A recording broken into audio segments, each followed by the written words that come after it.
Bulan ni kita bulan Ramadan ni ada dah yang semangat dah berhenti nak ada niat simpan dah hati nak tahun ni beraya tanpa rokok gitu.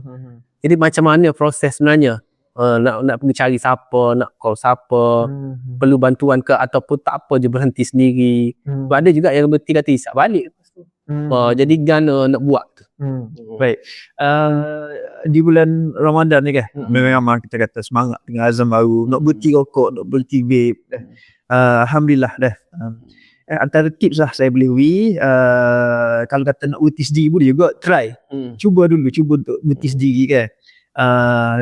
Samalah kepada baca-baca isap rokok ataupun kepada adik-adik yang mana masih lagi menghisap vape tu, nak berhenti. Sebab di bulan puasa kita tak boleh daripada subuh sampai ke maghrib. Lama tu tempoh tu dah. Jadi tempoh yang lama tu boleh tak makan, tak minum, dan juga orang isap rokok dan vape ni boleh tak isap rokok, boleh tak isap vape. Bermaksud kekuatan tu ada. Tapi cabaran ni di mana?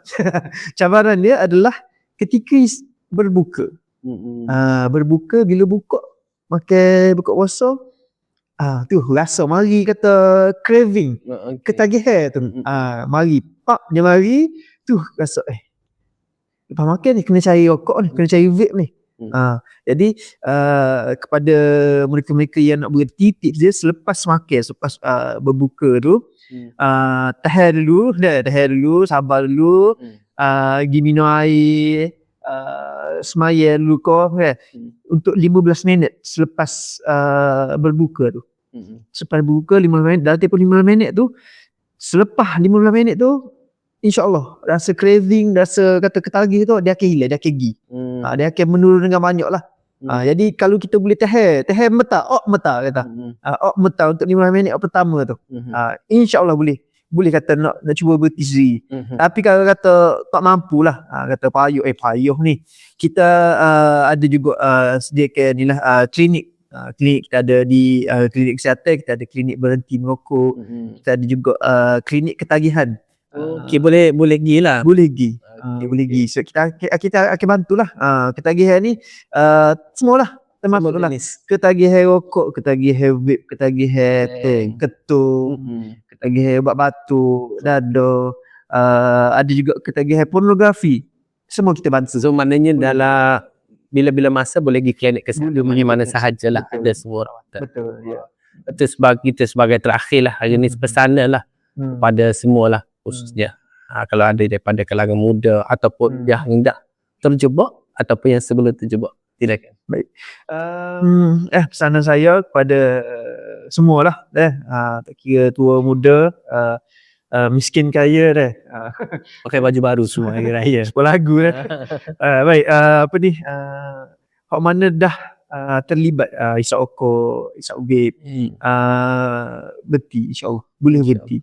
Boleh puasa ni jadikan satu medan, satu titik permulaan untuk reset balik badan kita, untuk reset balik pemikiran kita, untuk kita nak berhenti. Aku nak berhenti gitu.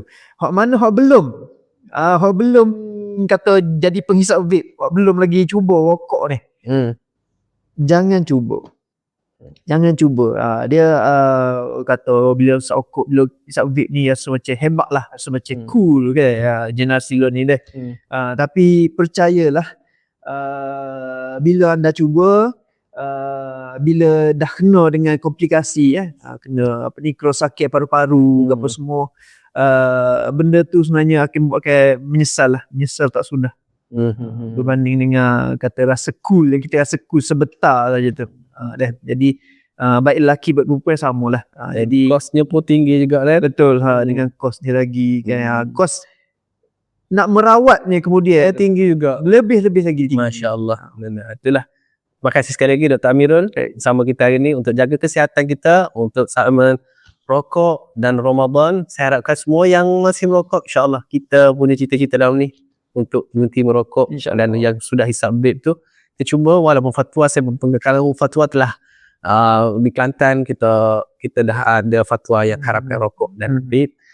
Cuma kita yang sudah terjebak, kita cuba untuk keluar daripada masalah tu, insya-Allah Syawal tanpa rokok tahun ni, Syawal tanpa vape tahun ni, insya-Allah sama kita sihat.